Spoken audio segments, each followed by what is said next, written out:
सध्या राज्यात चर्चेत असलेला अशोक खरात भोंदूबाबा म्हणून महिलांवरती अत्याचाराचा प्रकार जो समोर आला आहे, यानंतर कल्याण डोंबिवली असेल, ठाणे जिल्हा असेल, सर्वच ठिकाणी पोलीस ॲक्टिव्ह मोडवरती आलेले आहेत. अनेक भोंदूबाबावरती कारवाई देखील सुरू केलेली आहेत.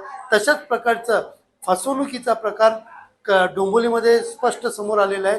नेमकं या फसवणुकीमध्ये एका भोंदूबाबाने कशा प्रकारे एक वयोवृद्ध व्यक्तीला फसवलेलं आहे हे जाणून घेण्यासाठी आपल्यासोबत डोंबिवलीचे एसीपी सुहास हेमाडे आहेत. सर, काय सांगाल? आपल्या पोलीस स्थानकामध्ये एक फसवणुकीचा गुन्हा दाखल केलेला आहे, भोंदूबाबा आहे. नेमका या भोंदूबाबाने कशा प्रकारे फसवणूक केली होती, काय काय केली होती आणि त्याला कसं आपण अटक केली आहे? या ठिकाणी आम्ही दीपक विठ्ठल सावंत उर्फ दीपक देसाई, वय 62 वर्ष, राहणार आंबिवली, या आरोपीस अटक केलेला आहे. सदर आरोपीने रेदी यांची अविवाहित मुलगी, तिला नजर लागलेली आहे, तिचा काही विधी पार पडावं लागतील असं सांगून त्यांच्याकडून आधी 2000 रुपये दक्षिणा म्हणून घेतली आणि दुसऱ्या दिवशी येऊन त्यांच्याकडून परत त्याने एक सोन्याचं ब्रेसलेट, 1 तोळे वजनाचं आणि चांदीचा शिक्का अशा 2 गोष्टी कपड्यामध्ये गुंडाळायला सांगून विधी काही पार पाडले आणि त्यानंतर त्यांनी सांगितलं की हे 6 महिन्यानंतर तुम्ही ओपन करा, तुमचं काम होऊन जाईल. आणि त्या पद्धतीने तो निघून गेला. फिर्यादींना संशय आला आणि त्यानंतर त्यांनी घरी येऊन ते वस्तू उघडल्या, तर त्यात त्यांचं सोन्याचं ब्रेसलेट आणि चांदीचा शिक्का आरोपीने चोरून नेलेला होता. त्या प्रकरणी अज्ञात आरोपीविरुद्ध प्रथम गुन्हा नोंद करण्यात आला होता आणि तांत्रिक मुद्द्याच्या आधारे आमच्या तपास अधिकाऱ्यांनी सदर आरोपीस अटक केलेली आहे. हा, नेमका काय, कशा पद्धतीने भोंदूबाबा लोकांना अशा प्रकारचा भूलथापा देत होता?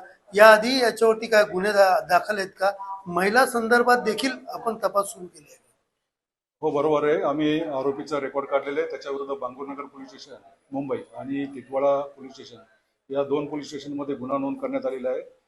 तो 2 नावाने वावरत असल्याने त्याच्याकडून अन्य व्यक्ती पण या ठिकाणी हस्तगत झालेली असते असं आम्हाला निदर्शनास येत आहे. त्या दृष्टीने तपास चालू आहे. सध्या त्याला न्यायालयात हजर केले असता काय नेमकं न्यायालयाने दिलं नाही? आपला पुढचा तपास कसा सुरू आहे आणि याच्यावरती किती गुन्हे, म्हणजे आतापर्यंत जे गुन्हे दाखल आहेत, महिलांची पण फसवणूक केल्याचा आपण तपास करतो? हो, बरोबर आहे. महिलांची फसवणूक केल्याची जे काही याने केल्याची शक्यता आहे किंवा यापूर्वी जे काही गुन्हे केलेले आहे त्या दृष्टीने आम्ही तपास करत आहोत आणि याच दिनांक 27 मार्चपर्यंत पोलीस कस्टडी भेटलेली आहे. जे यापासून फसगत झाली असेल, ज्यांची फसवणूक झाली असेल, अशा महिलांनी, व्यक्तींनी संबंधित पोलीस स्टेशनमध्ये याच्याविरुद्ध तक्रारी नोंद कराव्या. ज्या पद्धतीने आपण पाहिलं ते फसवणुकीचे अशा अनेक प्रकार आपल्या समोर येतात. पोलीस देखील आता ऍक्टिव्ह मोडवरती आहे.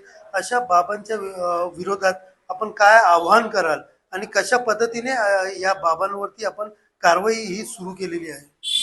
अशा बंधून बाबांपासून, ज्यांच्यापासून आपलं आर्थिक नुकसान किंवा फसगत होऊ शकते, लैंगिक अत्याचार होऊ शकतो, तर अशांविरुद्ध जनतेने समोर यावं आणि अशा बंधू बाबांविरुद्ध कायदेशीर कारवाई करण्यामध्ये त्यांनी सहभाग घ्यावा.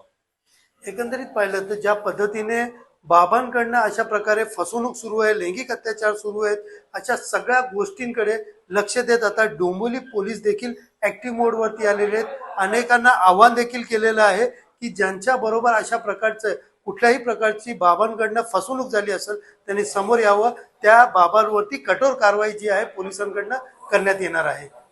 सुनील जाधव, TV9 मराठी, डोंबिवली.